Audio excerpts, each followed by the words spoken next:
नमस्कार दोस्तों, मैं मनीष स्वागत करता हूं आपके अपने YouTube चैनल ट्रेडिंग एंगल्स में। दोस्तों, आज का मार्केट काफ़ी कॉम्प्लिकेटेड रहा। हालांकि पिछले वीडियो में अगर आपने देखा होगा तो मैंने ये बात बिल्कुल डिस्कस करी थी कि मार्केट किस तरफ को अभी जो है बिल्कुल जा सकता है। और मैंने आपको साफ साफ ये कल भी कहा था कि मार्केट जब मुहूर्त ट्रेडिंग में खुलेगा तो वहां पर से कहीं ना कहीं प्रॉफिट बुकिंग आएगी। और आपने कल भी देखा कि जैसे ही वो खुला, ये हम लोग चार्ट देख लेते हैं उसका, तो यहाँ से आप देखोगे कि तकरीबन कहीं ना कहीं स्लिप करता हुआ बाजार वापस से नीचे ही आ गया। ठीक है, लेकिन इसके अंदर एक बहुत ही इंपॉर्टेंट चीज हुई है दोस्तों, वो हम यहाँ पर अभी डिस्कस करेंगे। ठीक है, उससे पहले अगर आप चैनल पर नए हैं तो प्लीज चैनल को सब्सक्राइब कर लें और वीडियो को शेयर जरूर करें दोस्तों, क्योंकि ये इन्फॉर्मेशन ज्यादा से ज्यादा लोगों तक पहुंचे। क्योंकि मैं जानता हूं कि इस तरीके का कंटेंट आपको किसी भी यूट्यूब चैनल के ऊपर नहीं मिलेगा। आप चाहे तो देख लेना। मैं जो यहाँ पर आपको लेवल्स बताता हूँ, और सबसे इंपॉर्टेंट बात कि जिस तरीके की साइकोलॉजी मार्केट के अंदर अभी वर्क कर रही है, वो मैं आपको बताने की कोशिश करता हूं कि यहाँ पर जो है आपको किस तरीके का अभी जो है चाल आएगा और किस साइकोलॉजी के साथ आएगा, लोग सोच क्या रहे हैं और मार्केट क्या करेगा, दोनों का क्या कॉम्बिनेशन होगा, तो उसके हिसाब से मैं आपको बताता हूँ। चलिए दोस्तों, वीडियो को शुरू करते हैं।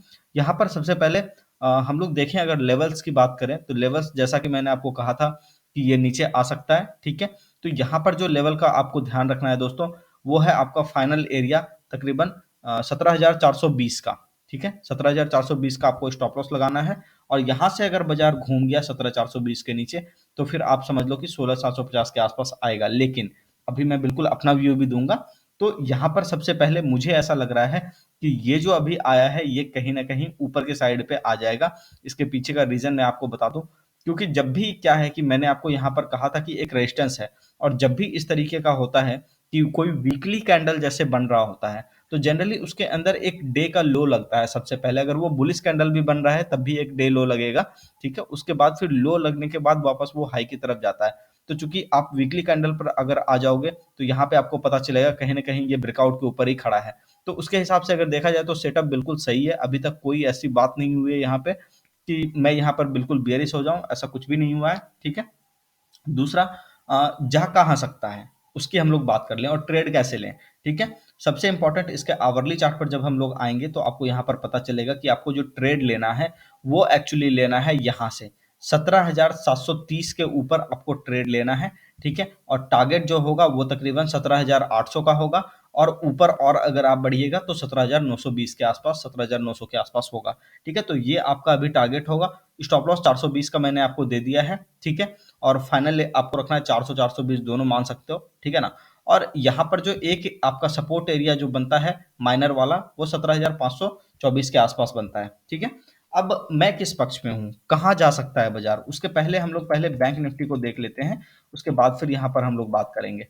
बैंक निफ्टी की अगर हम लोग बात करें तो यहाँ पर जैसा कि आप सभी को पता है कि आज जो है पीएसयू बैंक के ऊपर बिल्कुल बहुत ही बड़ी चाल आई।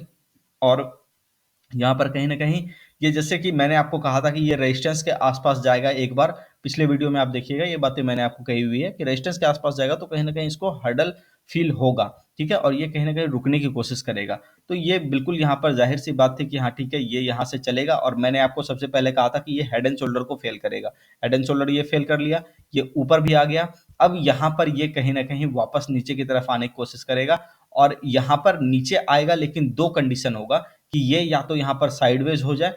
ठीक है, और फिर या फिर यहाँ से सीधे सीधे नीचे की तरफ टूट जाए। अगर सीधे सीधे नीचे की तरफ टूट गया तो फिर समझ लो कि बैंकिंग के अंदर थोड़ा सा लंबा समय जाएगा करेक्शन में।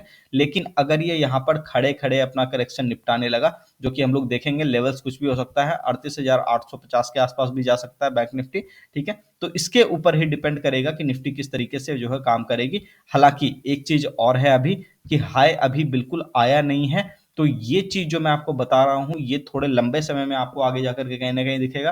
तो इसको अभी थोड़ा सा अवॉइड कीजिए और पहले ये कोशिश कीजिए कि आवरली के ऊपर आपको ये पहले जो नीचे से जो चलता हुआ आ रहा है ऊपर का फाइनल रेजिस्टेंस 41,800 या फिर 42,000 के आसपास कहीं ना कहीं ये ले।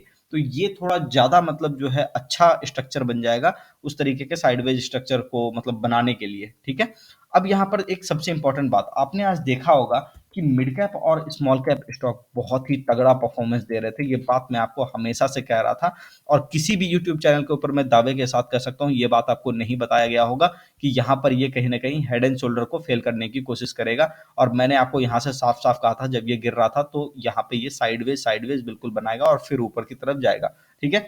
हालाँकि आप यहाँ पर देखो बिल्कुल वैसा ही काम हुआ है और आप देखो यहाँ पर 2 ग्रीन कैंडल, फिर वापस से नीचे, फिर वापस से ऊपर, फिर वापस से नीचे, फिर ऊपर। तो मतलब कहीं न कहीं ये आपको बिल्कुल उसी स्ट्रक्चर में ले गया जैसा स्ट्रक्चर मैंने आपको बिल्कुल अभी से 10 दिन पहले, 15 दिन पहले इन सारे एरियाज़ पर भी यही स्ट्रक्चर को मैं डिस्कस किया था। आप सोचो कि मैं आपको किस लेवल की एनालिसिस यहाँ पर दे रहा हूँ, ठीक है? स्मॉल कैप इंडेक्स की अगर हम बात करें, तो स्मॉल कैप के अंदर भी आप देखोगे निफ्टी स्मॉल कैप 100 का अगर आप चार्ट निकालोगे, तो डेली चार्ट के ऊपर मैंने आपको साफ-साफ कहा था कि यहाँ पर कहीं न कहीं ये वाले एरिया के ऊपर हम लोग एक बार निकलने की कोशिश करेंगे और आप देखो आज ये थोड़ा-सा निकलने की कोशिश किया है और अगर ये धीरे-धीरे करके ऊपर की तरफ बढ़ता है, तो इसको इग्नोर मत करना क्योंकि मैं जानता हूँ बहुत सारे स्टॉक ऐसे हैं जो आज निकले हैं, ठीक है? और वो बहुत ही तगड़ा परफॉर्मेंस दे कर के मैंने आपको देखिए बैंकिंग के अंदर वैसे तो मैं नहीं हूँ, लेकिन फिर भी बैंक ऑफ इंडिया का आप चार्ट देखो, ये बहुत ही बेहतरीन तरीके से आज यहाँ पर निकला है, ठीक है? बैंक ऑफ इंडिया का आप अगर डेली चार्ट निकालोगे, तो यहाँ पर आपको दिखाई देगा कि ये देखो और यही बात मैं आपको बार-बार कह रहा था कि स्टॉक के अंदर चाल जो है बहुत ही बेहतरीन बन सकती है। आप बिल्कुल दंग रह जाओगे देख कर के कि इतना बड़ा चाल कैसे बन गया। लेकिन आप यहाँ पर देखो, ये स्टॉक 47-46 रुपए का हुआ करता था और अभी ये कहीं न कहीं 56 रुपए का हो गया और टारगेट अभी भी बाकी है दोस्तों, तो इस बात को बिल्कुल भूलना मत, ठीक है? और अभी ये यहाँ से आप देखो कि तकरीबन 20% का रिटर्न ऑलरेडी दे चुका है, ठीक है? यहाँ पर बहुत सारे स्टॉक है दोस्तों जो कि ऊपर की तरफ आज ब्रेकआउट करके गए हैं जैसा कि भेल, ठीक है?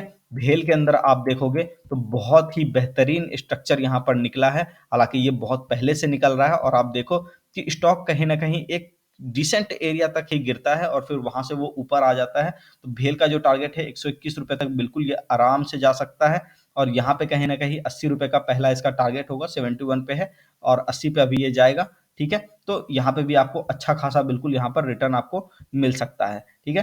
पीछे जो मैंने आपसे बात करी थी बहुत सारे स्टॉक की, आप उनको जाकर के देख लेना मेरे सारे वीडियोज़ के अंदर।